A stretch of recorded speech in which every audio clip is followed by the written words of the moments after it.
My name is Craig Percival.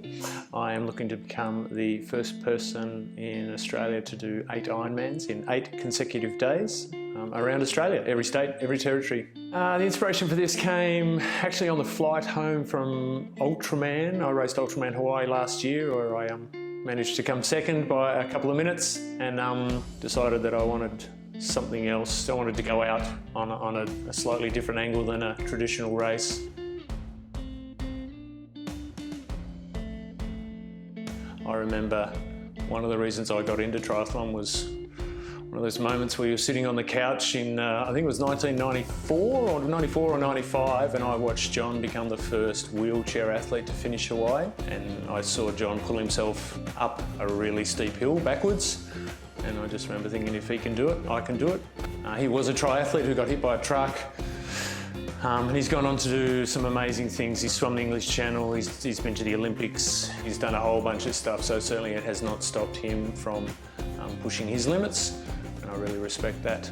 So yeah, you know, that's now 20 years ago that he inspired me, and I don't know, I just felt there was a good synergy about me working with them, and as I said, I'm very, very aware of how lucky I've been to use my legs for all these years and see some of the amazing sights I've seen. So yeah, really looking forward to working with those guys. So 8 in 8 in 8 starts in Darwin on March the 6th.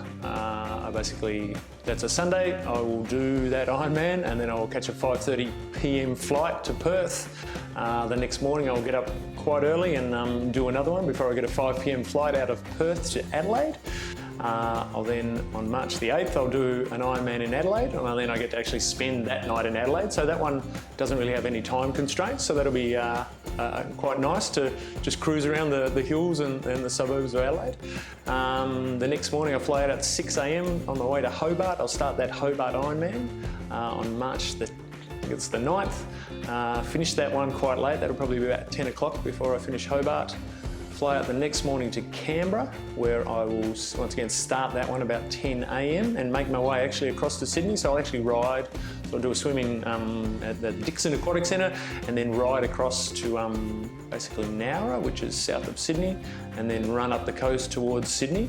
And then the third last one will be on a Friday. We'll be in Sydney, in Cronulla, so I'll do a swim at Cronulla and then ride down through the Royal National Park, a few loops there, nice glorious National Park hilly course, before running some laps along Cronulla and Kurnell, I guess those suburbs. And before flying out on the Friday night at about 9 o'clock to Brisbane, and then my second last one will be in Brisbane before flying home to Melbourne on the Saturday night, and then getting up for my final one at 7 a.m. on Sunday the 13th of March. All my swims are in a pool, so you can come and swim one lap, or you can come and swim 76 laps with me for the 3.8k swim, or you can come and ride 10 kilometres, or you can ride the whole 180, and then most of the runs are going to be in a loop format. So same story, you can run 5k or you can run the whole 42.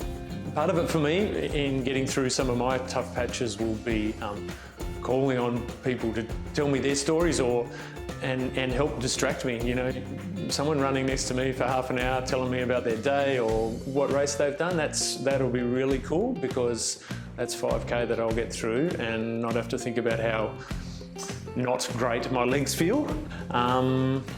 Yeah, so I hope people will join me along the way.